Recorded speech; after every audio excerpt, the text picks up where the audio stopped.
Hi, this is Grow It Build It, and I am going to tell you all about the cup plant. The cup plant is a perennial flower native to North America, mainly the Midwest. It's a prairie plant, so it likes full sun, and this one likes moist soil. But you know, if it's a little on the dry side, it shouldn't be a huge issue. But medium to moist soil is best for sure. It's a very large plant that really brings in the butterflies and the bees, as you can see. I was very impressed with just how many visited this plant, and the number of blooms it put out was just ridiculous. I have 5 plants in our backyard prairie here at the edge, and this is their 3rd year. The first year they didn't throw up any shoots with flowers. The second year they got about 5 feet tall, and what you see now, the tallest ones are above 8 feet. But it blooms for a pretty long time, and you know, if you like sunflower style flowers, it's a great one because this will bloom before your sunflowers. I think it was like, I don't know, late June through a good part of July is when it was blooming. About a month of super bloom. But just the sheer amount of butterflies and bees was insane. I will put up another video at some point here with all the unedited footage of this, and you know, if you want to get some relaxing video or watch it before you go to bed or something, you can check that out. I'll put a card up on the right.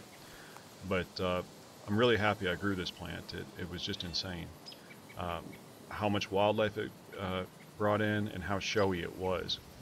I do have a very detailed article on everything about this plant, from how to grow it, how to identify it, and everything at our website, growitbuildit.com. So I'll put a link in the notes to that.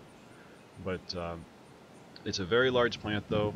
Like I said, 8 feet, and it needed every bit of the 3-foot spacing I gave the plants.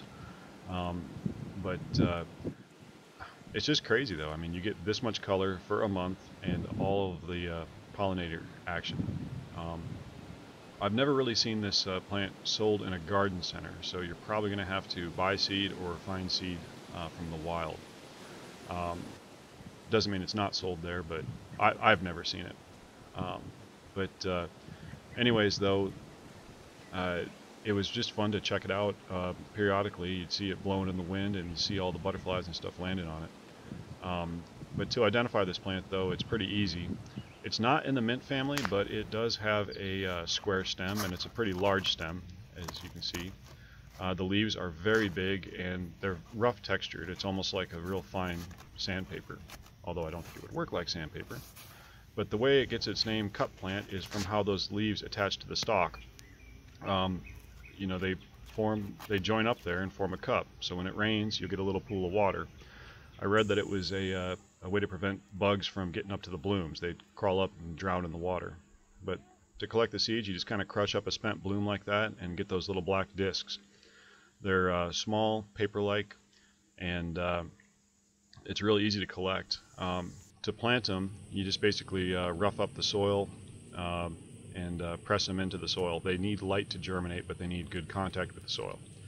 And they also need a cold stratification period. The easiest way to do that is to winter sow it. I have a short video on what I do for that. Real simple. I'll put a card to that up on the right. But this is just a really awesome plant to grow if you like yellow flowers and big yellow flowers, and you like seeing all the butterflies and bees, which if you're watching this you probably do. You're not going to put it next to your front door, obviously, but if you have the back border of a flower bed, or a border, or an isolated flower bed somewhere, this can be a good focal point for it. I've read that it has a very aggressive nature in that it spreads via rhizomes. I have not seen that.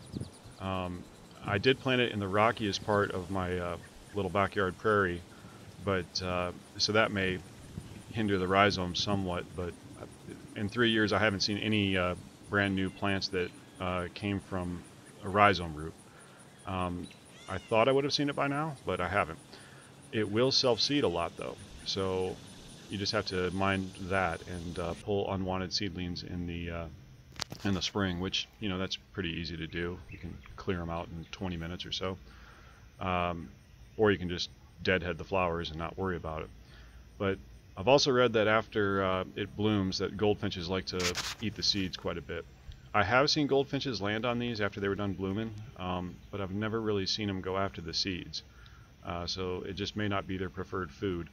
You know, echinacea, you have to get after it to get the seeds before they pick them apart, but these they didn't seem to favor anyways. But it's a really cool plant to grow. You know, head over to our website, growbuilder.com, and you can read more about it and more of the details. But if you like this video, give me a thumbs up, subscribe, and if you got any questions, ask them in the comments. I'll try to answer them for you. But, you know, thank you guys very much for watching.